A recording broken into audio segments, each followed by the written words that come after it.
amigos y amigas, a la tercera temporada de Ciudadanos en Línea. Han pasado aproximadamente 6 meses, desde que en diciembre del año 2021, Pedro Iturrieta, Fernando Palma y Cristian Larraín dieron el último capítulo de la temporada anterior y se comprometieron a estar nuevamente en otro momento histórico del país. En las 2 temporadas anteriores estuvimos cubriendo lo que estaba pasando, previo a la convención, previo al plebiscito, después del plebiscito, en fin, comentando, reflexionando, tratando de adelantarnos a lo que venía.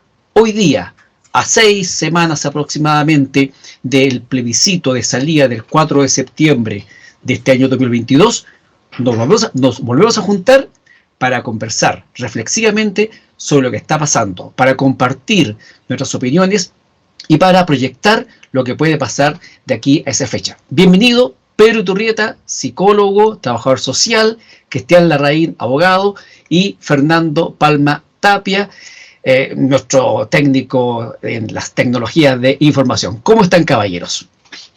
Hola, buenas noches, Alejandro. Bien. Un saludo a todos. Afectuoso. Oye, con Pedro, hay que decirlo, lo tengo invitado a un programa que estamos haciendo con otro colega de la UNES Tiempo, así que habíamos conversado en las últimas 2-3 semanas más o menos con Pedro algunas cositas. Pero con Cristian y con Fernando no habíamos tenido la posibilidad de conversar, y precisamente Cristian me comentaba el otro día que él ya se había hecho todo un estudio, un análisis de la Constitución, y quiero que partamos precisamente con ese tema, cortito, breve, las primeras impresiones de cada uno de ustedes respecto del texto constitucional. Se ha cumplido poco más de un mes desde que se entregó ya el texto definitivo, así que ya no podemos decir de que andan algunas versiones por ahí falsas y otras mal impresas, que no se entendía nada. Bueno, ahora ya el texto está circulando, incluso el gobierno ha anunciado quizás que se van a imprimir 900.000 ejemplares del texto para que llegue a todo el mundo. Yo también diría, impriman 900.000 ejemplares de la Constitución actualmente vigente y así la gente puede comprar las dos. Partamos contigo, Cristian, un par de minutos para que nos cuentes tus impresiones respecto de lo que has visto de este borrador de texto constitucional que se nos ofrece para dirimir si lo aprobamos o lo rechazamos el próximo 4 de septiembre. Bueno, muchas gracias, Alejandro. De partida saludo a Fernando y a Pedrito, a ti también. Extrañaba mucho estos coloquios. Estoy ansioso de esperar los augurios de nuestro gurú. La verdad que ansioso porque él mágicamente tiene, no sé qué tiene, pero hace un tipo de saumerio ahí que le da la Fernando, razón en todo siempre. Así que estoy esperando ansioso. Oye, bueno, yo quiero primero, si el público está viendo, recordar que yo voté apruebo el plebiscito del año pasado en octubre y voté bastante convencido. Después de esto estoy repitiendo cosas y muy directamente al grano, pero después de que yo voté apruebo, el Congreso cambió las condiciones en que yo voté porque estableció los escaños reservados después que yo voté, estableció que los independientes podían en pacto después que yo voté y estableció paridad en los constituyentes después que yo voté. Eso me pareció sumamente un error político. Bueno, lo mostró un poco la experiencia, pero además un engaño, porque tú votas por algo, no te pueden cambiar las condiciones después. Eso fue una tontera al Congreso, en mi opinión, muy grave, y que además tuvo su efecto. Bueno, eso es lo primero. Lo segundo, el texto ya está listo. El proceso fue bien duro. Yo creo que la convención se desprestigió sola en muchos aspectos. No todos los convencionales han sido unos tontones, pero varios de ellos sí, algunos delincuentes incluso. Yo creo que la gente como le perdió cariño a la convención, ¿no? Me da la impresión, si alguna se lo tuvo. Pero yendo al texto, directamente para darle paso a mi amigo aquí presente. El texto me parece que tiene algunas orientaciones bastante buenas. O sea, yo creo que el texto debía orientarse a la regionalización, debía orientarse en algún sentido a los pueblos originarios, debía orientarse en algún minuto a los derechos sociales, y yo creo que esos fueron temas que la convención tomó, pero como quien diría, se pasó 8 estaciones, digamos.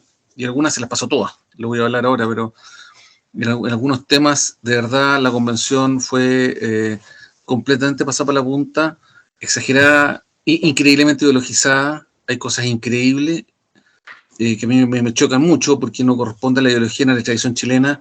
Desconoció completamente o casi completamente la tradición constitucional chilena en la redacción, en las instituciones, en cómo reguló.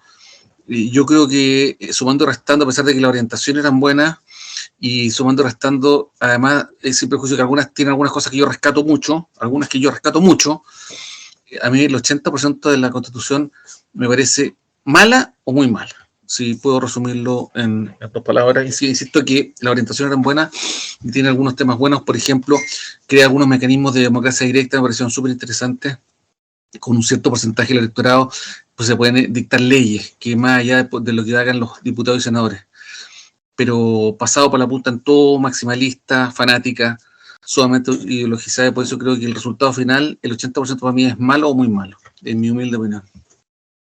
Bueno, y ya usted está adelantando varias cuestiones que son interesantes y también fenómenos que se repiten, como por ejemplo las palabras del presidente Boris, donde quizás ya asumiendo el triunfo del rechazo, dice, bueno, si gana el rechazo, entonces vamos a tener que volver a hacer un nuevo llamado. Y yo recuerdo, no sé si estoy con problema de memoria, a mi edad todavía no creo, yo recuerdo que el acuerdo decía clarito, se va a proponer un nuevo texto constitucional, si se aprueba, se sigue con ese, y si se rechaza, se mantiene la actual constitución.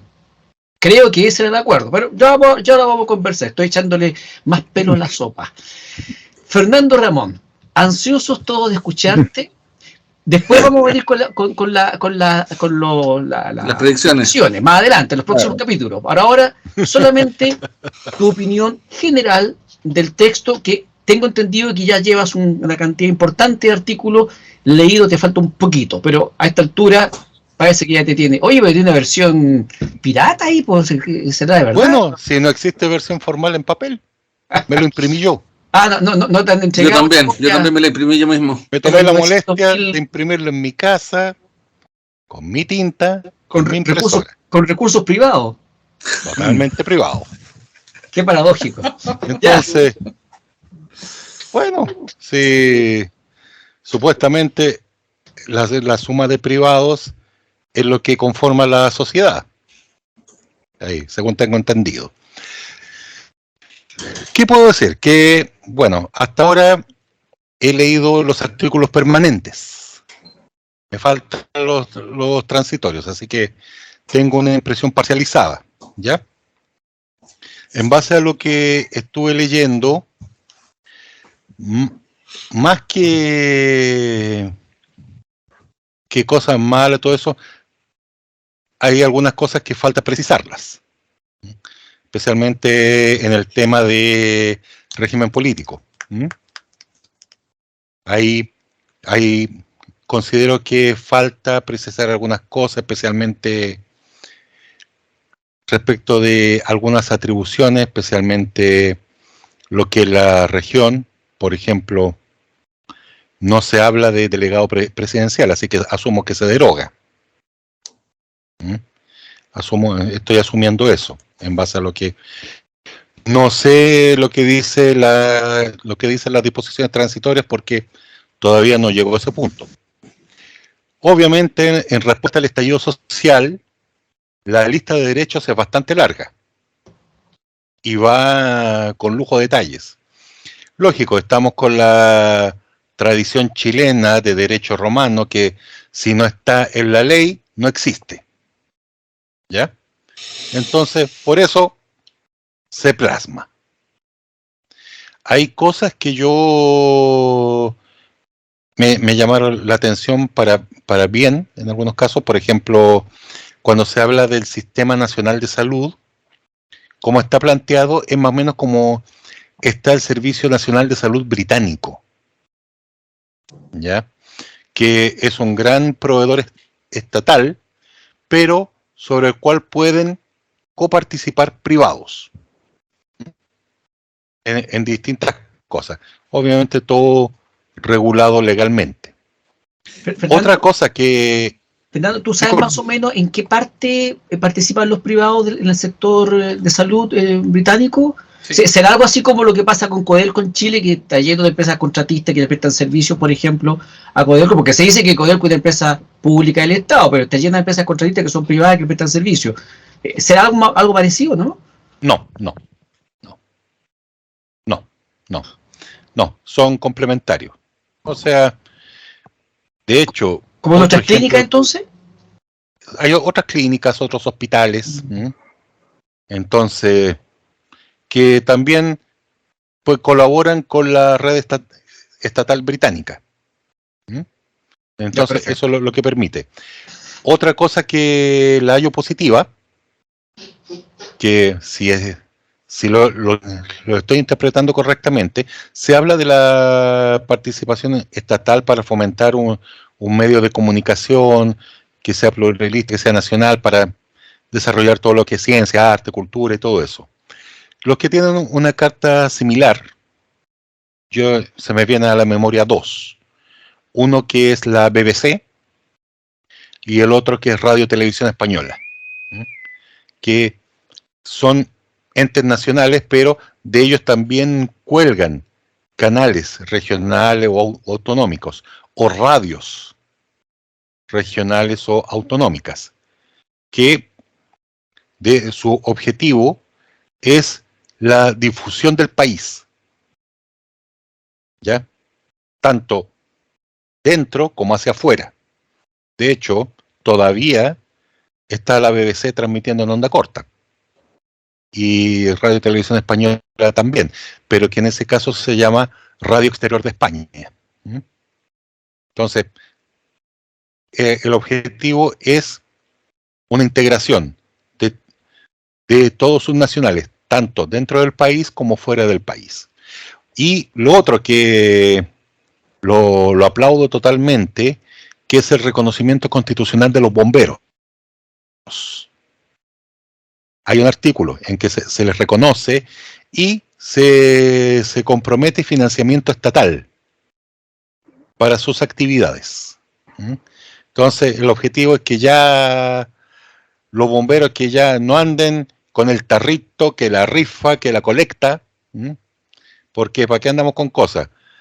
Y de hecho, todavía la única institución con prestigio totalmente intacto y que crece cada día más es el Cuerpo de Bomberos.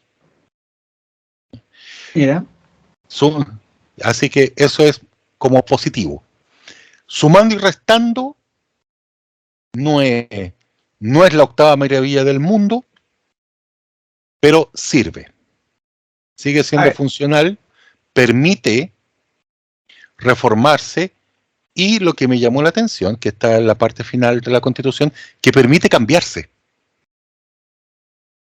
Se regula a sí misma cómo cambiarse. Y se dice, se va a crear una asamblea constituyente con el único mandato de generar una nueva constitución. Y que se hace así y así y así. Entonces, me voy a permitir discrepar con mi amigo personal, Cristian Larraín Ríos, que la constitución actual sí sirve y tiene las herramientas para arreglar todas esas cosas que discrepa, que uno puede ver que falla o que uno puede estar de acuerdo. Tengo cuestiones en desacuerdo, o que en mi modesta opinión no aplican, pero raya para la suma, ahí es viable. Ya, perdón, cuando dijiste constitución actual, ¿te referías al borrador de la constitución que estamos analizando? Claro, al borrador de la Constitución. Es que claro, yo hago la precisión porque la Constitución actual es la Constitución de 1980, reformada, y todo eso, para que no nos enredemos con la gente. Claro, estamos hablando en todo momento del borrador de la Constitución. Perfecto. Borrador de la Constitución. Dijiste varias cosas que seguramente, Cristian, yo aquí anoté también, te vamos a preguntar, pero hay que darle el espacio también a Pedro Iturrieta, que también ha estado leyendo el texto, no lo ha terminado, pero es un tipo muy mesurado, se va lentito por las piedras. Pedro, a esta altura, no sé en qué página vas, ¿qué te ha parecido el texto constitucional que se nos propone votar el próximo 4 de septiembre? A ver, voy a lo mejor a prescindir de la capacidad técnica de análisis de Cristian, pero sí de mi percepción en términos de formalidad, como lo comentaba antes de que comenzáramos. Mi apreciación, primero, me llama la atención lo extenso del texto, son 178 páginas, más de 300 artículos, que está dentro de, creo, de las 4 constituciones más extensas, además hay que decirlo. Eso es lo primero, el primer dato que me llama la atención. Cuando uno lo comienza a leer, se comienza a dar cuenta justamente el porqué de dicha extensión, porque justamente, como lo planteaba al comienzo, hay aspectos, algunos, no todos, que están detallados y pormenorizados, casi, pero como un programa de gobierno, como ha señalado José Joaquín Brunner, y más bien parece a veces también un petitorio, parece un programa de gobierno, parece una declaración de buenas intenciones, con muchos conceptos que se van repitiendo en el transcurso. La plurinacionalidad es uno de ellos, que es un concepto nuevo que... El enfoque de género. Claro, que cuando uno comienza a indagar, llega al hilo y al origen, al manantial y a la vertiente que alimentó esta propuesta, que es la Constitución boliviana, donde García Linera es el mentor y es el ideólogo de muchos adherentes del Frente Amplio, e inspirador además de lo que fue la propuesta de Evo Morales. Como señalé también, me llama la atención el énfasis identitarista que plantea, que se vincula incluso con ideologías ya del siglo XX, con mucho énfasis en lo étnico, en la identidad más allá de lo cultural. Se instala el concepto de nación, que ahí está en disputa. Algunos dicen que nación es casi lo mismo que tribu, y eso no es así. El concepto de nación da derecho a aspirar derechamente y formalmente a la constitución de Estado, y así ha ocurrido en España, que incluso tiene una constitución mucho más mesurada que la que nosotros vamos o podemos tener. Respecto al Sistema Nacional de Salud, obviamente que las propuestas se pueden enmarcar en diferentes ámbitos. Uno puede buscar la que más le agrade. Efectivamente, el Sistema Nacional inglés es uno, pero también hay propuestas similares en América Latina, porque este no es la primera oferta constitucional. Y me gustaría que fuera el sistema inglés, pero no me gustaría que fuera el sistema venezolano, tengo que decirlo, en términos de la estructura, el funcionamiento y la respuesta que se le va a dar a nuestra ciudadanía. ¿Qué otra cosa más que decir respecto a la Constitución? Siento que también el equilibrio de poderes no me parece tan nítido ni tan claro. En la Constitución hasta ahora vigente está diferenciado el Poder Judicial con un poder robusto, con una autonomía también relativamente instaurada, con un Congreso poderoso, que todos lo sabemos, cuán poderoso fue el Congreso cuando fue oposición a Piñera. Y con un Ejecutivo también fuerte, si eso tampoco se puede negar. Pero acá eso queda desdibujado. De partida se elimina el Senado, las personas tienen que saberlo, una constitución que nace con la República. Se instaura un sistema unicameral, que puede ser un acierto o no, y va a depender de cómo está la correlación de fuerza. Pero también lo que me sorprende es que se instauran gobiernos regionales con una capacidad moderada, no total, no tiene la potencia de un federalismo, pero sí no tiene la potencia política del federalismo, pero sí tiene la capacidad económica, y ahí es uno de los temas que me inquieta, de poder generar deuda, y a la luz del desempeño de algunas municipalidades, de cómo han malgastado recursos públicos.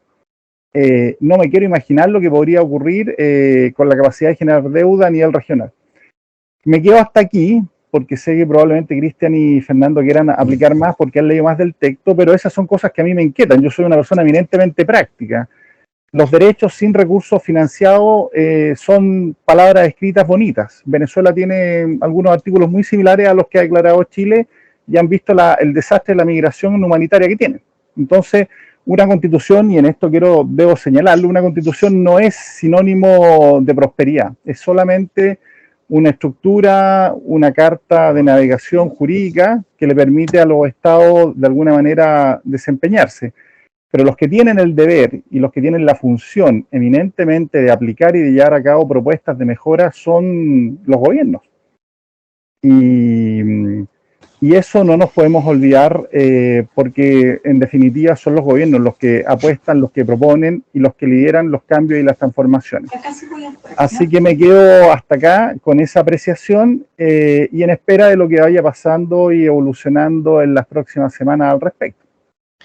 Gracias, Pedro. Bueno, estamos analizando los primeros capítulos, las primeras impresiones de este texto constitucional. Seguramente ya Cristian tiene un par de anotaciones respecto a lo que habrá dicho Pedro, habrá dicho Fernando, yo tengo otras. Solamente quiero llamar la atención de un detalle. Pedro mencionó que el texto en el formato PDF, que usted puede descargarlo desde la página chileconvención.cl, para que así no tenga problema de que no vaya a ser que anda con una versión no pirata, sino que sencillamente las versiones anteriores que no estaban armonizadas, y también eso puede generar alguna confusión en el análisis serio de esta propuesta. El texto definitivo usted lo puede descargar desde la página chileconvención.cl, está en formato PDF, pesa solamente 2 megabytes, así que cualquier computadora o cualquier teléfono ahí va a poder cargarlo. Y me llama la atención un par de cosas, entre ellas, por ejemplo, que viene titulada como Constitución Política de la República de Chile. Eso me llama la atención, la verdad me parece que es un error, debería decir borrador, propuesta, pero que diga a secas Constitución Política genera algún tipo de confusión. Y tiene un pequeño preámbulo, pero pequeño, hasta decir pequeño, de 3 líneas y media, que se la voy a leer, porque me demoro menos leérsela que comentarlo. Dice: nosotras y nosotros, la Real Academia ahí dándose vuelta seguramente, el pueblo de Chile, conformado por diversas naciones, nos otorgamos libremente esta Constitución acordada en un proceso participativo, paritario y democrático. Conforme vaya siguiendo el programa y los capítulos, vamos a ir leyendo algunos parrafitos ahí que sean notables. Quería solamente regalarles para que los amigos que nos ven se estimulen y descarguen el texto y lo vayan leyendo. ¿Qué tal de reír? Vamos iniciando esta segunda ronda de conversación y de diálogos y de contrapuntos seguramente respecto a las cosas que se han dicho. ¿O no, Cristian? Así es. Mira, yo leyendo este texto me acordé, y no es chiste, esto broma, yo nunca miento, de mucho Fernando, hasta que encontré el texto que habla de la libertad de conciencia. No sé si lo alcanzaste a leer, Fernando. Yo, hasta donde recuerdo, a ti te importaba mucho eso, y yo creo que está muy bien logrado. El texto de la libertad de conciencia que establece el proyecto de constitución lo logró bien, lo redactó bien. En mi opinión, técnicamente quedó conciso, quedó redondo. Yo por lo menos me tardé 7 horas en leer la constitución, 7 como abogado, ¿cierto? No una lectura rápida. Así que tampoco, y yo pasé un año estudiando derecho constitucional, que un profesor experto durante un año me explicó la constitución del 80. Entonces, crean ustedes que hay muchas cosas todavía que no he madurado. La leí muy concentradamente, subrayé todo, tengo muchas anotaciones, pero no ha sido fácil. Bueno, pero en relación a lo que decía Fernando, creo que en eso de la Constitución, por lo menos a mí no me dejó ningún problema, reconoció paritariamente a todas las creencias y de todo tipo, y no estableció ninguna limitación, y te da derecho de todo tipo, y el deber del Estado promoverla. Entonces me pareció que tenía una consistencia en ese punto. Pero respecto a lo que dijo Fernando, yo creo, y ahí es donde está el problema de esta Constitución, algo dijo Pedro, que parece programa de gobierno, porque si Chile va a tener un sistema como el americano, totalmente privatizado, de educación o de salud, o como el inglés, ahora en salud, totalmente público, yo creo que es un tema que no debe ser de parte un resorte de la Constitución. Eso tiene que decirlo el Parlamento, las democracias. Chile tiene un sistema mixto y eso lo ha decidido la democracia. La Constitución del 80 lo permitió. permitir un sistema mixto, ¿cierto? Porque tenemos educación privada, participación sancionada y pública. Y yo entiendo, en salud también lo mismo, ¿cierto? Y yo no veo que una constitución deba zanjar ese tema. Yo creo que la constitución debe establecer algunos derechos, debe establecer algunos deberes, y algunas cosas digamos, muy macro, pero no debe jugárselas por un sistema de prestación de salud público-privado. No me parece que sea el objeto de la Constitución. Yo, a diferencia de Fernando, me horroricé, Fernando le con todo cariño, cuando vi que estaba consagrado el Cuerpo de Bomberos de Chile. O sea, es totalmente desconstitucional. No es un tema de la Constitución, Bomberos o sea, no, por más cariño que yo le tenga, pero dije, aquí están perdidos. Fernando, con todo cariño te lo digo, no debe ser tema. Es como decir, mira, el fútbol profesional, ojalá, ¿por qué vamos a tocar el fútbol profesional en la Constitución? Bomberos de Chile es una institución privada, no una institución pública. Oye, si hubieran puesto Colo-Colo reconocido constitucionalmente, ¿qué le embarra? Entonces yo creo que fue una pasada de punta, como muchas ha tenido esta Constitución, muchas, una sobreideologización espantosa, aberrante en algunos aspectos, pero aberrante. Insisto, tratando de ser objetivo hasta donde uno pueda de algunos aspectos positivos. Lo de la plurinacionalidad es una cosa rayana en la tontera. No sé si es tontera la palabra, porque no quiero ofender a nadie, pero me parece asfixiante. El pueblo mapuche, nuestro querido pueblo mapuche, mi pueblo mapuche, el Aymara, el Selman, no fueron naciones, nunca fueron naciones. Nunca fueron naciones, es un invento de no sé quién. Fueron pueblos, son culturas, pero no fueron naciones porque no tuvieron una organización estatal, no tuvieron autoridades comunes. Los mapuches nunca, ni Lautaro. Lautaro fue una autoridad militar, pero no tienen autoridades comunes. Entonces, piensa tú, ¿qué ciudad mapuche conoces tú? Mapuche. No digo chilena o dije mapuche, no, mapuche, no existen. Entonces, la cultura mapuche hay que respetarla, y yo creo que los mapuches tienen derecho a sentirse orgullosos de ser mapuche, y el Estado chileno debe promocionar todas esas cosas, pero de ahí establecerle el estatus de nación comparativa con la nación chilena, que tiene 200 años de historia, me parece un absurdo, no lo creo, me parece totalmente pasado por la punta, porque el reconocimiento del pueblo originario no pasaba por la plurinacionalidad.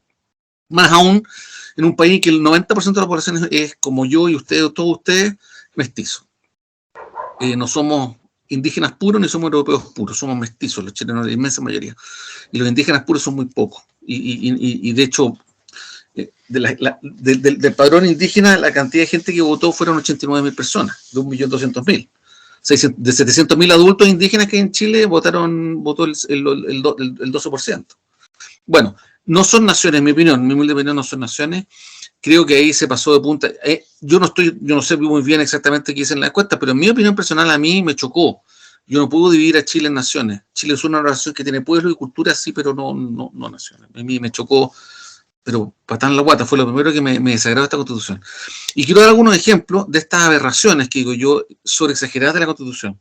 La Constitución, a lo menos en dos partes, habla de mujeres y demás seres gestantes. Mujeres y demás seres gestantes. Entonces dije, perdónenme, yo no lo entiendo. Yo no. Aquí hay una sobredimensión de la teoría de género, si fuera el caso, no sé si es la teoría de género, pero de alguna forma una ideologización en que la libertad llega al punto de que soy lo que me siento ser. Yo creo que la libertad no va para eso. La libertad no va para sentirse ser gestante en una mujer, digamos. Las mujeres son las que gestan en la raza humana, y es como vergonzoso que tengan vergüenza de eso, y dos veces lo dice. En materia de aborto, realmente esta Constitución es una blasfemia, es una aberración, es abyecta. Es que no sé qué palabra fuera de... no quiero entrar a los insultos, pero es que no sé si ustedes esto lo meditaron, pero esta Constitución no le da absolutamente ninguna protección. Ninguna. No estoy exagerando, ¿eh? No estoy actuando aquí de corazón. No le da absolutamente ninguna protección a la o al que está por nacer. Ninguna. Dice derechamente que el embarazo puede interrumpir en cualquier etapa de la gestación, hasta minutos antes de nacer. Una guaguita que pesa 3 kilos, que está a punto de nacer, no tiene ninguna protección de la Constitución. Todo lo entrega el legislador. Entonces, claro, el legislador podría protegerla mucho, protegerla muy poco. El punto no es ese, el punto es que la Constitución no la protege. Nada, absolutamente. Protege, fíjate, los derechos de naturaleza. Los gorriones tienen algún tipo de derecho, pero el que está por nacer o la que está por nacer, porque son hombre o mujer, ¿cierto? No tiene absolutamente ningún derecho. A mí me pateó, encontré que es el colmo del feminismo ortodoxo, feminismo fanático, porque fíjate, es igual que China. En China pasa eso, no hay ninguna restricción al parto. Y más encima, con esto termino para no monopolizar la conversación y darle, por supuesto, la opinión a Fernando de hablar, siendo que creo que es el artículo 4 del Tratado de San José de Costa Rica, o la Convención de San José de Costa Rica sobre Derechos Humanos, que reconoce explícitamente un pacto internacional, el principal pacto de derechos humanos de América, suscrito por Estados Unidos y Chile, ratificado, por dar ejemplos, digamos, de las demás, dice en el artículo 4 que la vida humana comienza en general al momento del nacimiento, de la concepción. Con esas palabras casi textuales. Ocupa la palabra en general. Pareciera que da algún paso para que no sea, pero aquí lo invirtió. La Constitución aprovecha los derechos reproductivos de la mujer y de hecho no del hombre, porque no lo reconoce ningún derecho reproductivo del hombre en la Constitución, solo a las mujeres le da derecho a abortar en cualquier nivel de gestación, y eso lo encuentro aberrante, abyecto. Me faltan solamente, le digo, por respeto a ustedes, me ahorro los insultos, porque lo encuentro que no puede ser que la Constitución no proteja al más débil de los débiles, que el que está por nacer, que no llora, que el que si la papá es mamá y la sociedad no lo protege nadie. Y la Constitución no dijo nada, omitió todo referencia o límite al legislador, incluso el legislador puede, insisto, ordenar cremarlo, ordenar ocuparlos como productos industriales, puede ordenar matarlos antes de nacer, desde el momento de la concepción hasta... O sea, no le puso límites, y en consecuencia está todo en manos del legislador. Perdonen que me haya alargado. Muchas gracias. Bueno, yo precisamente en ese punto yo pensaba que va a surgir algún conflicto a nivel constitucional y derecho internacional, porque habiendo Chile suscrito una serie de tratados de derechos humanos que protegen la vida del que está por nacer, que nuestra legislación sea ambigua, o el día de mañana, al dejar esto al legislador, se avancen hacia mayor liberalización en materia de aborto, podría generar conflicto incluso de carácter internacional. Ya veremos, porque para eso primero tiene que aprobarse este texto constitucional y luego hay que esperar que se pongan en práctica algunas de sus normas, algunas de las cuales, y ahí también yo creo que hay una falencia, se dejan al legislador. Entonces, más allá de lo que se decida, mi crítica en este punto es que se supone que la nueva constitución iba a resolver ciertos problemas, y si no los resuelve y los dilata para otro proceso legislativo, entonces parece que no se está cumpliendo la palabra empeñada, más allá de cómo se vaya a definir una determinada solución. Eso se verá con el tiempo. Fernando Ramón, última intervención de esta vuelta, a ver si hay otras apreciaciones que tú quieras hacer de un texto que entiendo que a ti parece que te gusta más y que estarías un poco en la línea de aprobar para reformar. En base a lo que yo he visto, bueno, partamos del supuesto que ninguna obra humana está escrita en piedra. Ninguna. Así que ya por el hecho de aprobarlo, podemos reformarlo, podemos mejorarlo, hasta podríamos cambiarlo. Porque las reglas están contenidas. Una de las cosas que a mí en lo personal no me gustó, concuerdo con lo que tú dices, Alejandro, que muchas cosas las deja a la ley. Una ley hará esto, una ley reglamentará esto, una ley establecerá cómo se... Así, más o menos así aparece en distintas partes de esta propuesta de constitución. ¿Y por qué salió? Precisamente porque nadie tenía los 2/3. Entonces tuvieron que ponerse de acuerdo, pero como desgraciadamente, y eso a mí no es tanto que me moleste, me dolió. Me dolió el hecho de que estaba todo cual parapetado en su posición, en que tenemos Lo voy a especificar así. Tenemos una extrema derecha que lo único que hizo fue hacer show y atornillar al revés, hasta una extrema izquierda, igual de dura, y que lo único que quería era patear la mesa. Entonces, en una posición así, ¿no? En una situación así, conversar se hace muy complicado. También, ¿cuál es el problema? Todos los bandos, todos, se quedaron al principio mucho en la cosa de los símbolos, en la cosa más testimonial, ¿ya?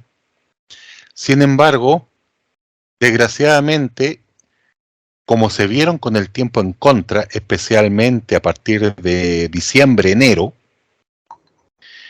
ya empezar a redactar rápido y sacar todo el tema. Entonces, como yo escuché una vez, lo que vimos que pasó en la convención es lo más parecido a la política. Eso es política, nada más. Que nos puede desagradar, nos puede incluso asquear, nos puede repugnar, pero desgraciadamente son esos males necesarios. Desgraciadamente. Y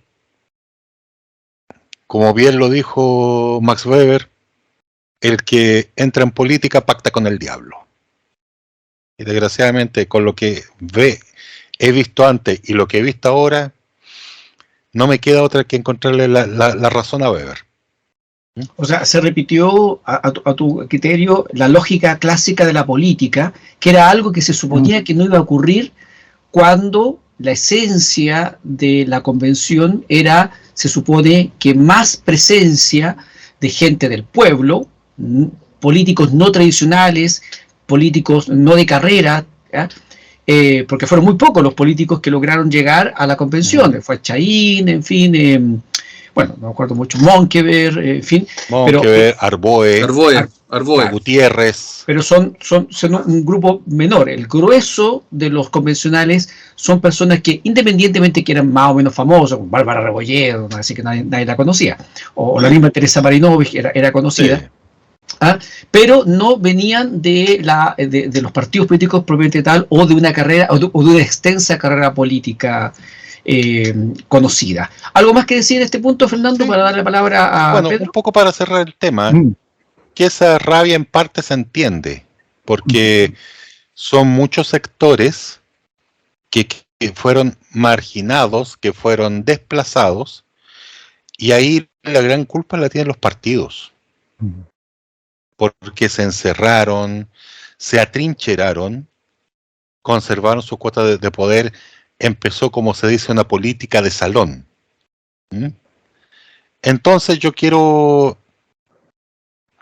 a raíz de lo que pasó, y lo que todos reconocen, que el estallido social que conllevó todo esto fue una falla del sistema político chileno. Entonces, y por eso surgieron tantas cosas.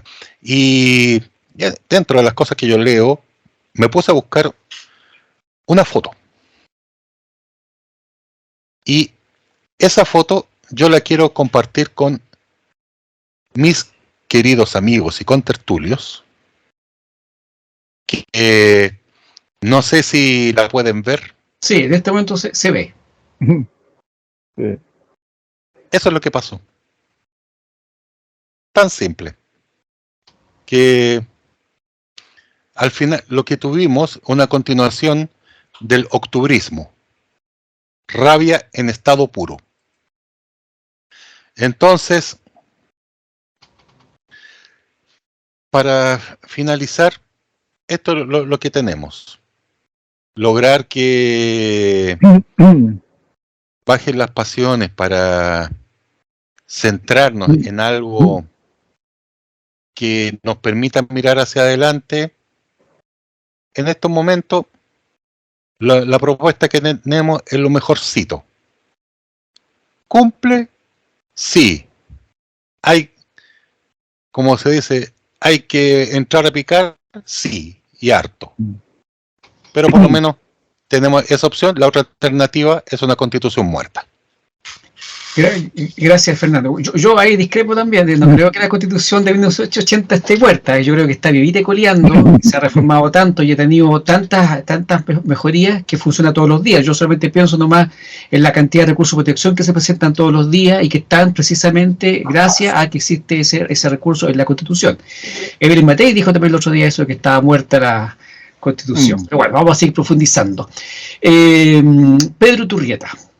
Últimas palabras en este primer ciclo, esta primera parte de este primer capítulo de la tercera temporada de Ciudadanos en Línea.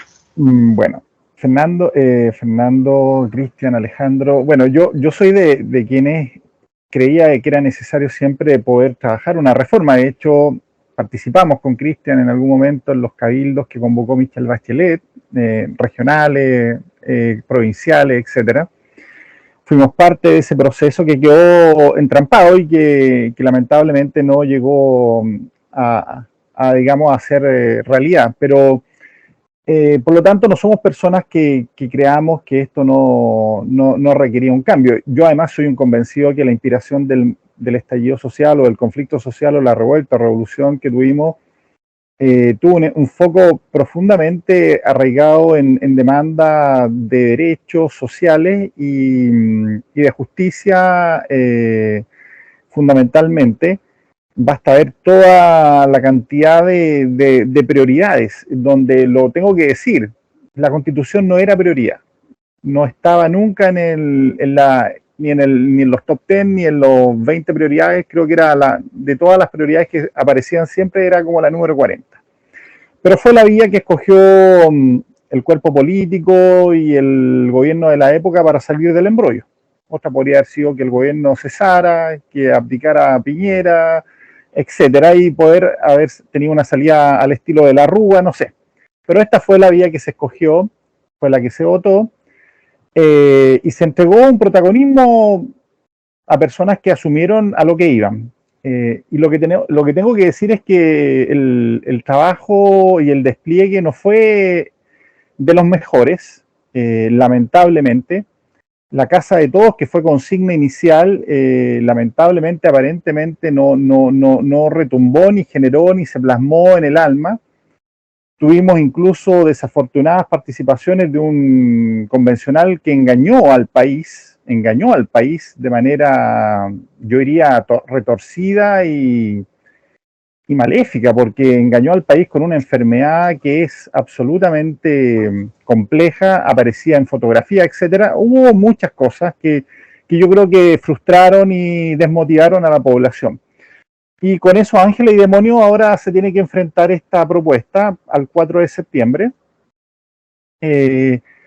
Con un escenario, hay que decirlo, político, creo que distinto al del 2019, distinto al de la elección de los convencionales, y donde hay una condición, yo creo que activa de cambio, pero con una forma distinta. Y esa es, yo creo, la que en definitiva han asumido los defensores y los que rechazan esta propuesta constitucional. Finalmente, aparentemente, el texto tampoco lo quieren cargar mucho. De hecho, ya no se habla solamente con una prueba secas, se habla de una prueba para reformar, e inclusive quienes rechazaban que esa propuesta pudiera tener alguna dificultad, como el mismo presidente, este fin de semana puso el escenario de un posible resultado favorable al rechazo.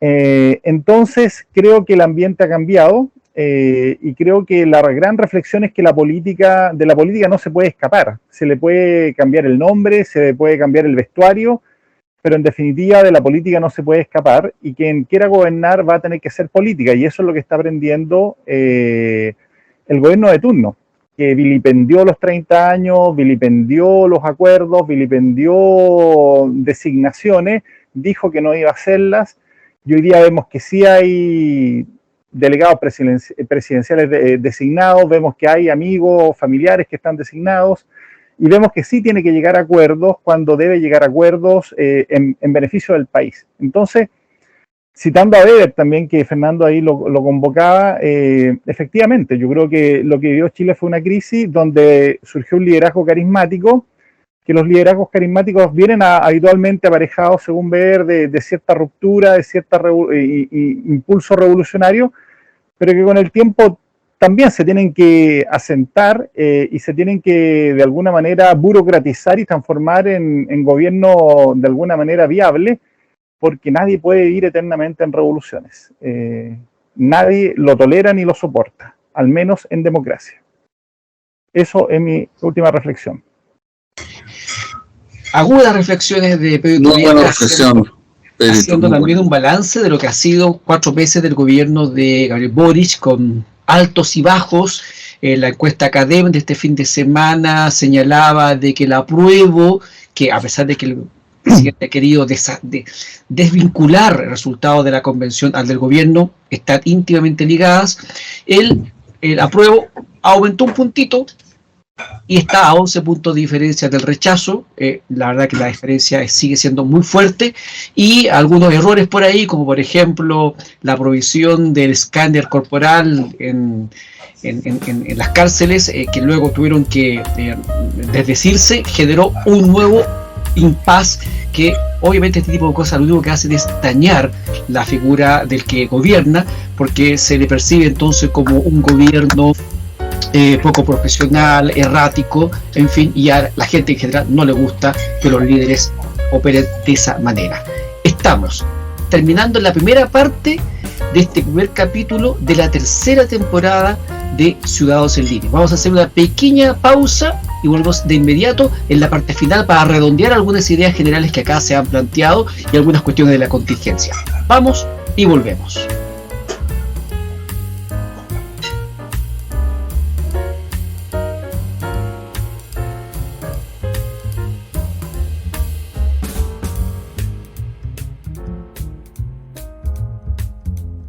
Estamos ya en la segunda parte y final de este primer capítulo de la tercera temporada de Ciudadanos en Línea. Esta propuesta que yo les hice a algunas personas, que algunas las conocía, otras ni las conocía, nos conocimos acá hace ya un par de años, cuando partió la primera temporada de Ciudadanos en Línea, que están ahí todos los capítulos de la primera y segunda temporada en estudiociudadano.cl, ad eternum, o hasta que se acabe el internet, o Google, no sé. Es importante que ustedes vean esos programas, porque van a poder ver un poco las reflexiones previas, las cosas que dijimos, las apuestas que también hicimos, si la achuntamos o no la achuntamos, esas frases para el bronce y esos errores garrafales a veces de visión respecto de lo que se nos pedía en algunas cuestiones. Y para seguir conversando entonces en esta parte final de este primer capítulo de la tercera temporada, seguimos con Pedro Iturrieta, Cristian Larraín y Fernando Palma. Y yo quiero confesar de que creo que de los 4 que estamos acá, soy el que menos ha leído el actual texto constitucional, pues yo ya tenía ideas previas, quizás prejuicios, digan ustedes, quizás. Entonces, la verdad que a mí ganas de leer no tenía, pero como íbamos a hacer este programa, sí me puse a leer un poquito más, y he estado mirando algunas cosas, y quiero introducirles a los amigos que nos ven y que no han tenido tiempo de leer, que por ejemplo en el artículo 44 del actual texto que se nos propone, se habla de el derecho a la salud. Anota, amigo, 44, búsquelo. El primer punto dice: toda persona tiene derecho a la salud y al bienestar integral, incluyendo sus dimensiones física y mental. En el 2 dice: los pueblos y naciones indígenas tienen derecho a sus propias medicinas tradicionales, a mantener sus prácticas de salud y a conservar los componentes naturales que las sustentan. Y así sigue. Pero casi al final habla de algo que para mí es prioritario en la salud, que son las lucas. Bueno, porque alguien diría: lo prioritario en la salud son los médicos, son los medicamentos, y sí, claro, pero todo eso, con platita, baila el monito. Y la verdad es que dice, en el punto 9, solamente dice: el Sistema Nacional de Salud es financiado a través de las rentas generales de la nación. Adicionalmente, la ley podrá establecer cotizaciones obligatorias a empleadoras, empleadores, que es lo mismo, trabajadoras y trabajadores, que es lo mismo, con el solo objeto de aportar solidariamente al financiamiento de este sistema. La ley determinará el órgano público encargado de la administración del conjunto de los fondos de este sistema. ¿Y por qué toco este punto? Porque se enlaza con la cuestión económica. En un momento en que las ISAPRES piden agüita al gobierno, al Estado, incluso el ex superintendente de ISAPRES, Manuel Inostroza, estos días salió a tirarle una cuerda de que si se sigue judicializando este proceso de reclamación judicial de las alzas de los planes, tema que todos ya conocemos hace bastante rato, entonces las ISAPRES definitivamente van a colapsar. Un sistema privado, un sistema público, como sea, necesita plata, lucas para funcionar. Cristian Larraín, tú querías tocar un poquito el contexto económico del país. Te tiro esta bolita para que empecemos a conversar con el resto de nuestros amigos sobre algo más de la contingencia. Está sin el volumen.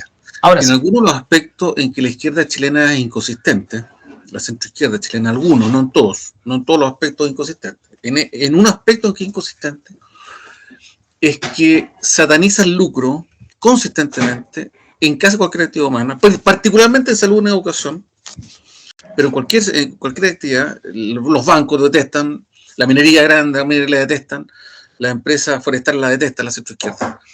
Pero ¿por qué digo que es una contradicción, yendo un poco a tu tema que planteaste, Alejandro? Porque el principal ingreso del Estado, o uno de los principales ingresos del Estado, es el impuesto a la renta. Y el impuesto a la renta lo producen principalmente las empresas. De hecho, sabemos que el problema del impuesto a la renta está en que pagan las personas más que le pagan las empresas, porque las empresas pagan el 27% del impuesto a la renta, efectivamente. El punto es cuánto de eso paga la persona natural después dueña de la empresa, pero las empresas pagan, y mientras más plata ganan las empresas, más impuestos a la renta hay. Y por eso a mí, por lo menos, me estresa mucho cuando la gente de izquierda, por ejemplo, ahora que los bancos lo digo también, por el tema de la inflación, porque la inflación favorece a los bancos, porque ellos tienen captaciones en pesos y tienen activos en UEF, entonces por supuesto esa diferencia les favorece. Bueno, entonces, para que haya financiamiento de los servicios sociales, de la salud en tu caso, tiene que haber actividad económica. La actividad económica en cualquier economía del mundo moderno la realizan principalmente, no únicamente, pero principalmente actores privados. Y si tú regulas mal los actores privados, no van a tener menos utilidades. Si tienes menos utilidades, tienes menos financiamiento de servicios públicos. En consecuencia, el monito no baila, como decía mi querido Alejandro, porque no hay quien lo financie. Y en este sentido, creo que esta Constitución muestra ese prejuicio de la izquierda por el lucro. De partida, prohíbe el lucro en varias actividades que no. Yo encuentro que no. A la gente izquierda esto lo encuentra casi un pecado. Un pecado, pero el lucro no es sinónimo de fraude. Es una tontera. Eso es un prejuicio ideológico marxista-leninista en el sentido más riguroso de la palabra. No estoy exagerando. Marx creó la teoría de la plusvalía. Si ustedes la han escuchado, yo te lo repito en 2 palabras, a riesgo de ser muy demasiado resumido, porque es algo más complejo lo que voy a decir ahora, pero en el fondo Marx dijo que la explotación del hombre por el hombre es objetiva, que el capital explota siempre al trabajador, porque nunca le paga al trabajador, el capital nunca le paga al trabajador lo que es socialmente necesario, el costo social del trabajo. Y en consecuencia, la utilidad, dice Marx, a grandes rasgos, la utilidad del capital viene no de una diferencia entre el precio de costo y el precio de venta, sino que pagar menos al trabajador de lo que su trabajo realmente vale. Y en consecuencia, la explotación es objetiva. Un trabajador que gana 3 millones de pesos igual a un explotado, y uno que gana 6 millones de pesos también a un explotado, porque el valor social de su trabajo es menor. Bueno, ese prejuicio ideológico, con eso termino, persiste en la izquierda. Entonces ellos cuando ven lucro, ven fraude. Y eso en mi opinión, es un prejuicio tontonazo a esta altura. Pues las mayores empresas del mundo son muy rentables y producen grandes utilidades para sus respectivos estados. Google, Toyota, anda a ser tú, cuántas otras empresas privadas que ojalá tuviéramos nosotros aquí. Una empresa grande del mundo que produzca 20.000 millones de dólares de impuesto a la renta. Imagínate lo que sería Chile, que tuviera un Google que produce utilidades de 60.000 millones de dólares y que pagara 20.000 millones de impuestos a la renta. Imagínense usted. Bueno, entonces, el tema económico central, y creo que esta Constitución comete algunos errores. tuvo algunos aciertos moderados, tengo que reconocerlo, reconoce el derecho a propiedad, pero lo reconoce pero lo desconoce, después voy a explicar por qué, lo rebaja, le quitó protección en relación a la Constitución actual, eso para mí es evidente, pero reconoce una autonomía bastante consistente del Banco Central, pero establece algunos pelitos que son un poquito inconvenientes, pero donde, entre otras cosas, en el tema de derecho de agua y la legislación laboral se pasó 9 estaciones de nuevo, como decía yo al inicio, porque dejó la negociación colectiva en cualquier minuto, la huelga en cualquier minuto, incluso la huelga de trabajadores individuales. Yo por lo menos eso fue lo que yo leí de la Constitución, me quedó claro que los trabajadores tienen derecho a huelga, no los sindicatos en proceso de negociación colectiva. El trabajador se puede crear a huelga. Bueno, es muy complejo, no quiero alargarme más, pero quiero simplemente anunciar que uno de los temas que me gustaría, tal vez se los propongo aquí en la mesa, tratar específicamente eso, es el tema económico dentro de la Constitución. Yo creo que no es el peor tema, en mi opinión, por lo que acabo de decir, creo que el Banco Central quedó relativamente bien, pero sí un tema muy considerable porque esta larguísima lista de derechos sociales no es más que lindas palabras si el monito no baila. Y para que el monito baile hay que tener lucas. Como una forma de tirarle un cable al gobierno, se supo recién, está fresquita esta noticia, que por ejemplo, y a propósito de la mención que tú haces de Amazon, que Amazon llegaría a Chile el año 2023. Lo informa el diario Financiero, de la mano de Blue y Chile Express. La información dice que el Parque Industrial Enea, en la comuna de Pudahuel, será el punto de llegada de Amazon a Chile.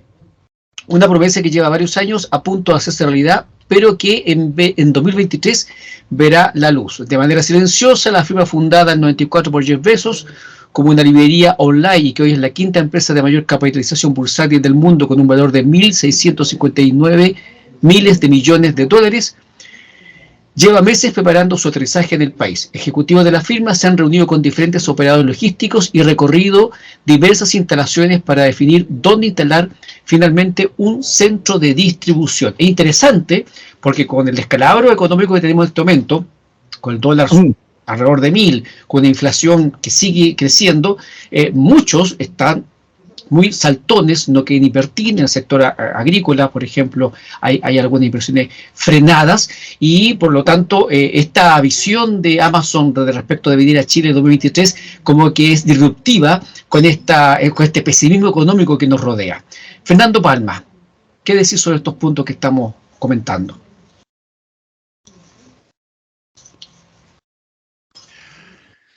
Como yo alguna vez comenté que el escenario económico tan pesimista no es tan pesimista, de hecho lo está comentando recién Alejandro por lo de Amazon, lo que se viene a Amazon es como tienda, no Amazon Web Services, que es, digamos, la filial que hace la computación en nube. Entonces eso es lo que hay que tener claro, cuál es la parte que se viene. O sea, lo que le hace la competencia a la venta de productos. Exacto. O sea, tiembla Falabella, Ripley. Y deberían temblar. Porque si hay una cosa que Amazon tiene muy claro, que conoce a su cliente. Y lo conoce mucho mejor que el cliente se conoce a sí mismo. Y porque tiene todas las herramientas de data mining para saber qué es lo que quiere y qué es lo que no quiere ese cliente. Así que, leí la noticia también y lo que están leyendo todo, que ahora los Cyber Days van a ser de verdad. Eso es lo que están saliendo ahora. Y ojalá sea así. Respecto al tema económico, yo quiero comentar una cosa para reforzar la fama.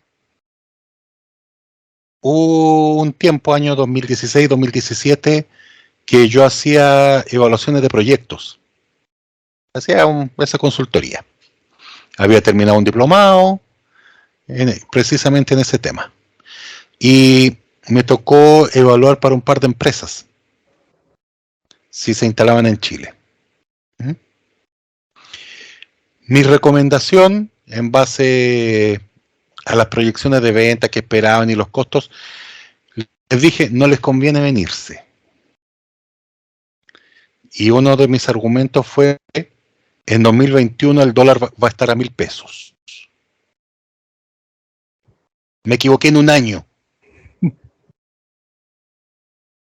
Así que, por ejemplo, todo esto que se habla del dólar a 1.000 pesos, ya salió la segunda intervención del Banco Central en que ya está bajando el dólar. En lo personal, para mí, no es nuevo. Se veía venir. Y esto considerando que en 2017 yo no tenía a la vista estallido social, no tenía a la vista pandemia, no tenía a la vista nada. Sino que se iba a dar. Es más, la pandemia retrasó el alza del dólar. Eso como dato. O sea, yo lo planteo, esto se veía venir. Se veía venir. Entonces, si yo que soy un humilde evaluador de proyectos llegué a eso, como los que están dedicados a poner el ojo sobre la economía no lo vieron. Eso, discúlpenme, no lo creo. Continuando con los temas que hay.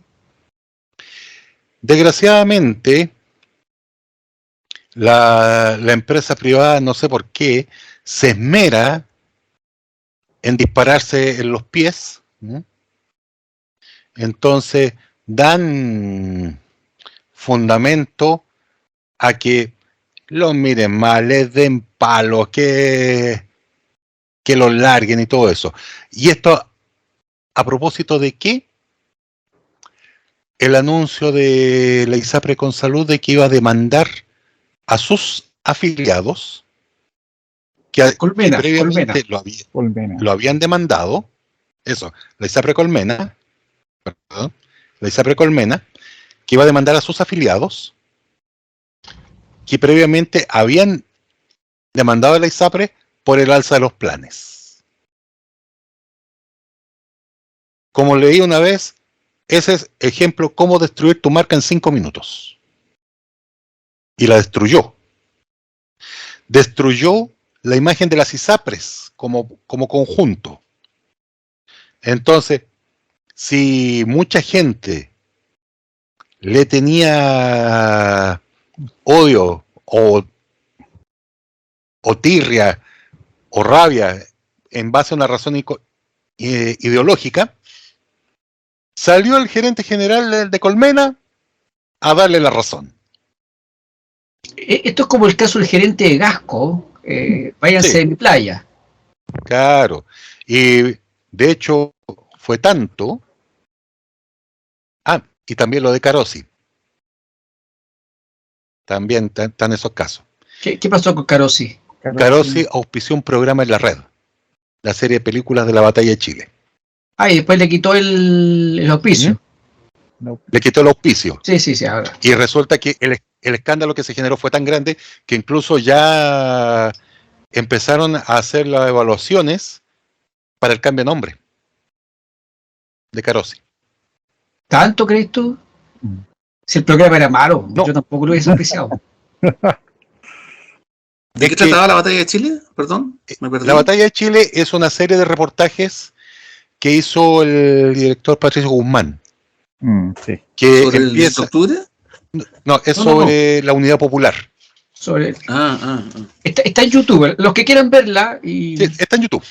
Así que no hay problema. Lo que pasa es que yo creo que tiene un cierto sesgo. Yo la he visto, trozos. Obvio. Entonces, No, yo la vi. Ya. Yo la vi. ¿Y yo tiene sesgo o no tiene sesgo, a tu parecer? O sea, está a favor del OP. Ya. Entonces, ¿qué tendría que haber hecho Carosi? No haberlo auspiciado. Punto. Claro. Sí, la explicación que se dio en esa fecha fue que había una empresa externa que es la que administraba este tipo de contratos, Claro. y alguien se equivocó, y bueno. Sí, resulta que. Y Carosi auspició un documental a favor de la dictadura militar del año 76-77, si no me equivoco, narrado por Hermógenes Pérez de Arce. Ni más ni menos. Y de hecho dice, uno de los auspiciadores, dice Carosi, Y lo que te comento, el cambio de nombre de Carosi lo dijo el directorio. Ahí salió a la prensa por parte del directorio de Carosi.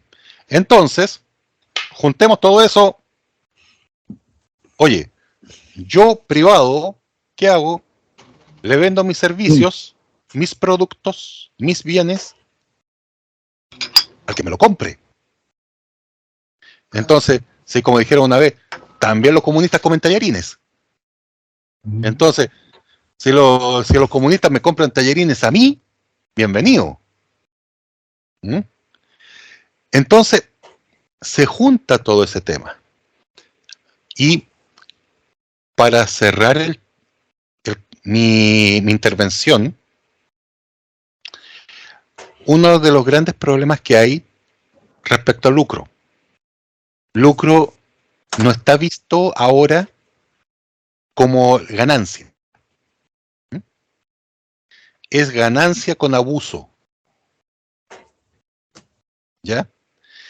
Y como lo leí una vez, ¿y qué es lo que dice el que lucra? Tu pérdida es mi ganancia. Entonces yo necesito que pierdas para yo ganar. Eso que ni siquiera es peor que el juego de suma cero. Un poco lo que decía yo. Un poco lo que decía yo. Oye, ¿y los chilenos habremos perdido pagando la remuneración de los convencionales? Buena pregunta, Alejandro. Yo hoy día quiero agregar una cosa, Dale. aprovechando. Quiero agregar hay algo. convencionales que están devolviendo la plata. Creo algo así, pero no, justo hoy día sale una noticia de multas que recibieron los convencionales, no todos, pero que significaron sobre 30 millones de pesos por multas de sus viajes. Y nuevamente vemos y observamos respecto al tema de los recursos, que muchas veces se hace una apología de hay que elevar los recursos, los impuestos y todo eso, pero la gran pregunta que se hacen muchos de quienes son críticos de eso es cómo se gastan esos recursos recaudados. Y cuando uno ve que una convención despilfarra 34 millones por multas, porque no llegaron a la hora, o porque perdieron el vuelo, o porque lo postergaron y tuvieron que tomar otro vuelo, etcétera, uno se va dando cuenta finalmente que hay un desbalance total, porque aparentemente gastar el dinero que ha sido recaudado a expensas de impuestos pareciera que no implica responsabilidad ni ética en el manejo. Y eso me parece grave, y tan grave como este comportamiento. Exacto. Entonces, siento a veces que estamos en un mundo bastante complejo, porque en definitiva la ética y la responsabilidad debe ser transversal en el mundo privado, en el mundo público, y el uso de los recursos debe ser con el esmero y el mayor cuidado, sean privados o sean públicos. Y lo que hemos visto hoy día, por ejemplo, con este simple ejemplo, es que no fue así. Respecto al tema económico, agrego como elementos, solamente no podría ser una proyección, pero por ejemplo está la baja del cobre que hoy día aparece en algunos medios, que podría impactar justamente, vuelvo, en la recaudación de lo que hablaba delante Cristian y Alejandro, al bajar el cobre, las grandes empresas que hoy día tenemos en Chile, que recaudan millones de dólares efectivamente, podría impactar en el erario nacional sobre 600 millones aparentemente, o no recuerdo la cifra exacta de dólares. Entonces, son sumas relevantes que se juegan por el vaivén económico. Entonces, uno se alegra cuando se entera que va a llegar una empresa como Amazon, pero yo creo que el riesgo en esta oleada que tenemos de inflación, de alza de dólar, de diferente incertidumbre, no impacta de igual manera a las grandes empresas globalizadas como Amazon, Microsoft y otras. Impacta de manera probablemente, pero mucho menor que a una pyme o a una pequeña empresa, que son las que otorgan el mayor empleo en Chile. Entonces, lo que uno también extraña es ver cómo eso se va a salvaguardar o de qué manera se va a poder blindar el impacto que podría tener en esa parte de la economía con el momento que estamos viviendo ahora. Entonces, yo sigo pensando que me parece muy meritorio lo de Fernando, y sigo pensando a veces que el dólar podría rebotar, así como está bajando hoy día, podría dar un nuevo salto y acercarse de nuevo a los 1000 y quizás un poco más. Y el impacto que eso va a implicar con todas las importaciones, con el efecto también que podría con la inflación, a lo mejor la inflación va a superar el 15% de aquí a diciembre, en la UEF que plantea también Cristian, es un tema inquietante, porque finalmente nos va precarizando, va complicando la vida de quienes, por ejemplo, compraron una vivienda propia y la pagan en UEF, o de quienes son pymes y traen todos sus productos desde el extranjero y tienen que pagarlo en dólares, que va subiendo, etcétera. Fundamentalmente esos son los temas de preocupación, la seguridad también. Yo pondría ese tema como un tema relevante en el mundo de la cotidianidad, con delincuencia cada vez más osada, con la presencia ya confirmada de carteles, con terrorismo también y acciones terroristas en el sur, y con esta suerte de sicariato que se ha ido instalando también en nuestra cotidianidad, que es preocupante y alarmante también, y que va a ser un desafío sí o sí probablemente para el gobierno de ahora y los que vengan en adelante. Esos son como los temas que yo he rescatado durante esta semana, y el último quizás mencionar como anecdótico, que fue el evento de esta provisión mediante oficio que era bastante más antigua, parece que era el 30 de junio, y que se hizo público hace poco, que era la provisión del uso de estos escáneres en lugares penitenciarios y en algunos hogares del Sename, pero que hoy día se revierte, pero se revierte de madrugada, que también es bastante curioso. Aparentemente sale un comunicado de madrugada, lo cual también habla de cómo se llevan a cabo las cosas y cómo también gratuitamente el Ministerio de Salud pega de nuevo un segundo resbalón. Ya lo había tenido con un hospital psiquiátrico al cual había acusado de torturas y cosas similares, y ahora con Gendarmería y con la gente del Sename. Yo siento que hay que poner ojo porque en definitiva el tiempo avanza y en definitiva los errores administrativos deberán tender a aminorarse, no a aumentarse como hemos visto en algunas de estas ocasiones. Eso principalmente.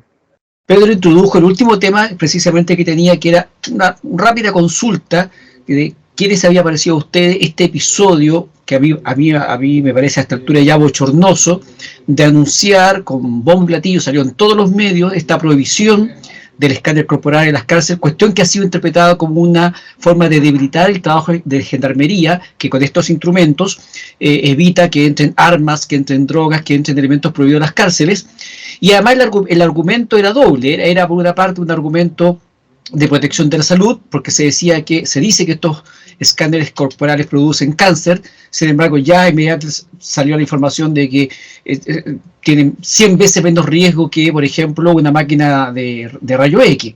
Y el otro argumento, que yo lo leí directamente en el documento del Ministerio de Salud, era la protección de la intimidad y de la dignidad de las personas, porque efectivamente, y eso hay que reconocerlo, estos escáneres son tan buenos que es prácticamente ver a la persona desnuda cuando pasan por ellos. Ese aspecto parece que no fue tan suficientemente convincente, al punto que hoy día el Ministerio revirtió esta decisión. Antes de dar la última palabra a Cristian y a Fernando sobre este punto, solamente compartir a propósito del sistema de salud británico, porque vuelvo, y con esto termino este punto que inicié al iniciar esta segunda parte del programa. Hay que financiar los derechos sociales, entre ellos el derecho a la salud. El Producto Interno Bruto, o sea, lo que produce un país, en el caso de Chile, según fuentes que incluyen al Banco Mundial, el año 2020 fue de 253 mil millones de dólares. 253 mil millones de dólares. Chile. El tema es que el Reino Unido, el mismo año, tuvo un Producto Interno Bruto de 2.708 billones de dólares.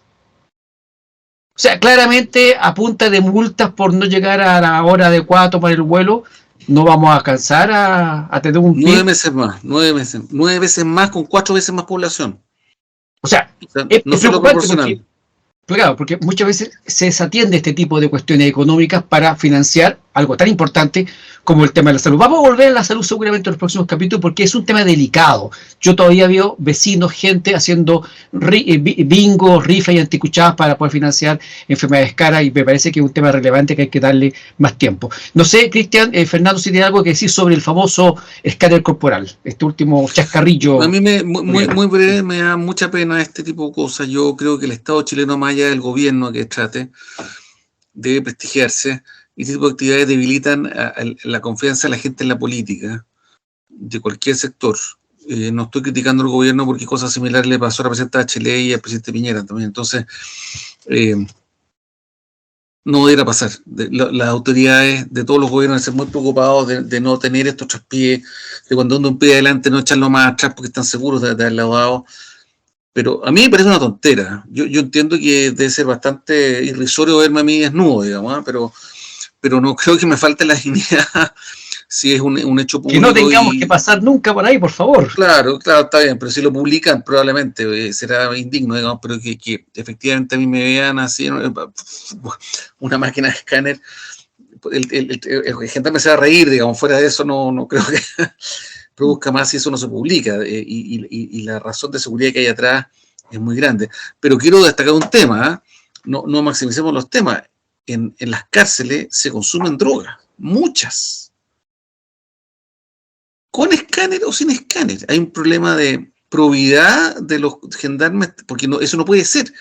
No puede ser que un interno haya incorporado 2 pititos, está bien, pero que en las cárceles se consuman y se vendan drogas, es porque hay corrupción de los gendarmes. Eso es imposible que no. Entonces, excede mucho más el tema o sea, aumenta el problema el tema de la ausencia de escáner. Fernando Ramón.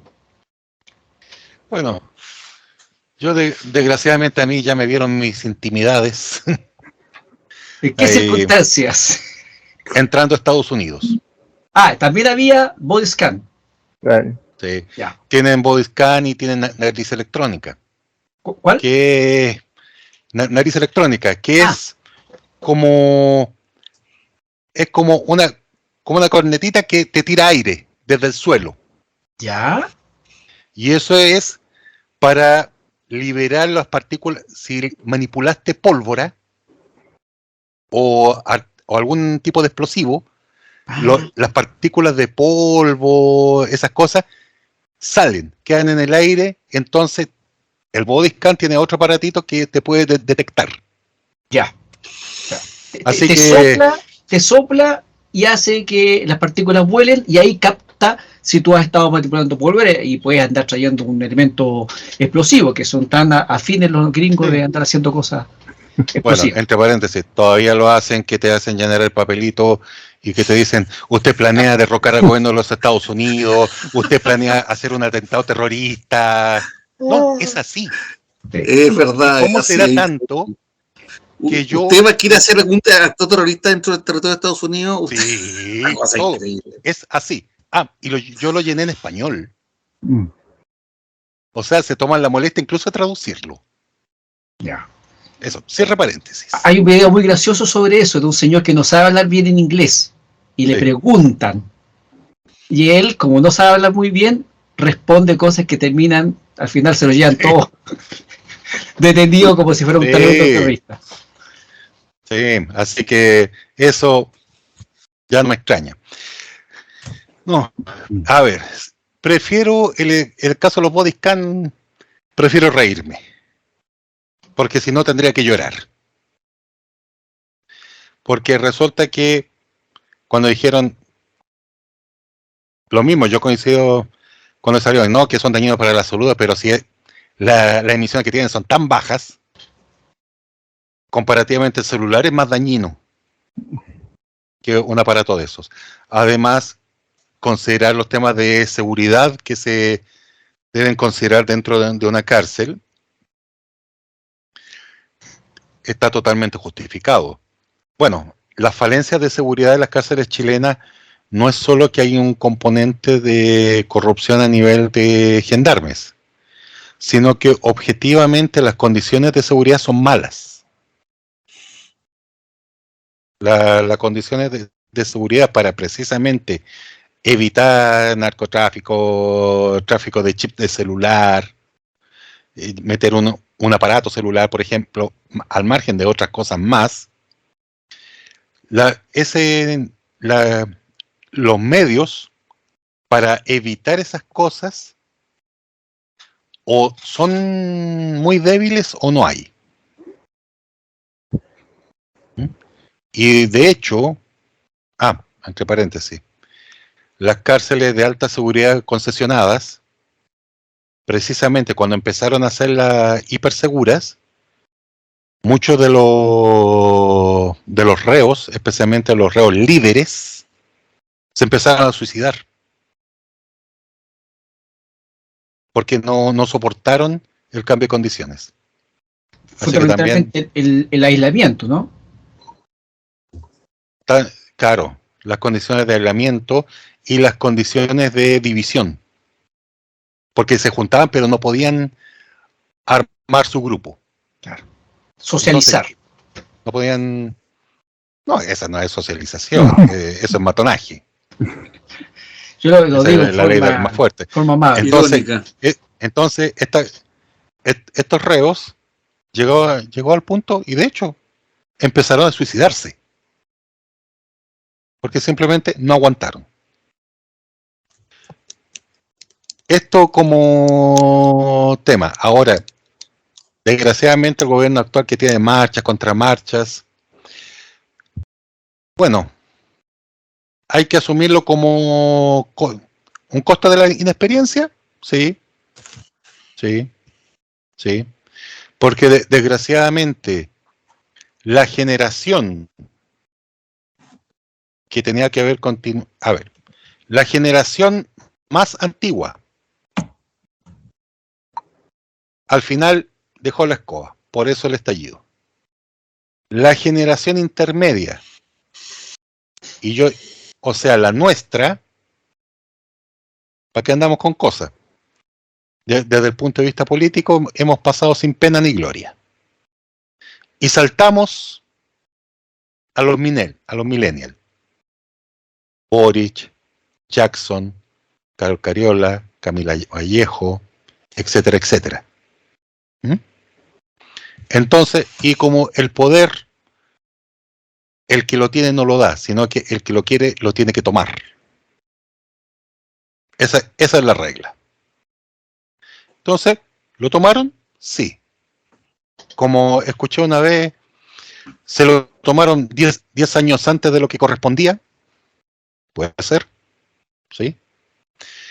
Pero más que una época de cambios, estamos viviendo un cambio de época. Estamos viviendo, vuelvo a lo que dije los tiempos VUCA. Volátil, incierto, complejo y ambiguo. Entonces, así viene la cosa, tenemos que acostumbrarnos a vivir. Y, por ejemplo, el tema productivo. ¿Cuáles son las empresas que van a sobrevivir? Las empresas que están adaptadas a un tiempo VUCA. ¿Por qué Amazon se viene a Chile? Porque está acostumbrado. Y otra cosa, ahí para cerrar el tema, lo que comentaba Alejandro, complementario al Servicio Nacional de Salud británico. El sistema comenzó en 1946. Y comparativamente, Gran Bretaña estaba peor que Chile, porque estaba saliendo de la Segunda Guerra Mundial. Si pudieran hacerlo en esas condiciones, nosotros debiéramos... ¿El sistema de salud británico está en la Constitución? No. Gran Bretaña no tiene Constitución. No tiene Constitución. Es que te doy el ejemplo por lo que dije yo antes. O sea, esto tiene que ser en materia del legislador, no de la Constitución. El sistema, digo yo. Los principios no. Los derechos está bien, pero ahí tiene un buen ejemplo de cómo se puede lograr un muy buen sistema público de salud sin que la Constitución lo diga. Sí, Bueno, puede se ser. da esa situación de que los pueblos, cuando son estresados, cuando viven situaciones extremadamente dolorosas, como la guerra, bueno, es cosa de ver Japón. También tenemos un ejemplo de un pueblo que se ha levantado desde las cenizas, el único pueblo que ha recibido 2 bombas nucleares y hoy día vemos lo que es como potencia económica, tecnológica, industrial.